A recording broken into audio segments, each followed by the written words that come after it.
The question is, how can you fix your life again? How can you make things happen in your life again? How can you change things in your life again? How can you correct things in your life again? How can you understand things in your life again? God has a word for you. In Jeremiah 31 verse 4.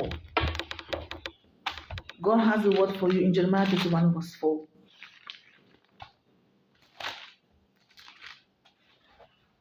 It says, again, I will build you and you will be rebuilt, O Virgin of Israel.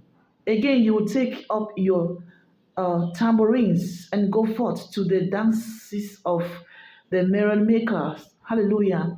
So the Lord is rebuilding you up again. The Lord says He's going to rebuild. The Lord is just answering you right now. Those your questions have been answered. That is going to build you up again, and you shall sing for joy. You shall sing for joy. You shall have no reason to worry anymore. Stay calm, because God has good plans for you. God has good plans for you. It is His desire that you flourish in all areas of your life. Whatever that has been broken in your life, whatever that is giving you a lot of regret, a lot of trouble, the Lord is saying this moment that He's rebuilding you up once again. He's restoring you once again. This word is coming to you from the throne room of the Almighty God. Some of you have been asking questions. How will you be able to rebuild, or pick up the broken pieces again? It is going to happen. The Lord has given His word that this is going to happen. According to Jeremiah 31, verse 4. You can as well read it again for yourself.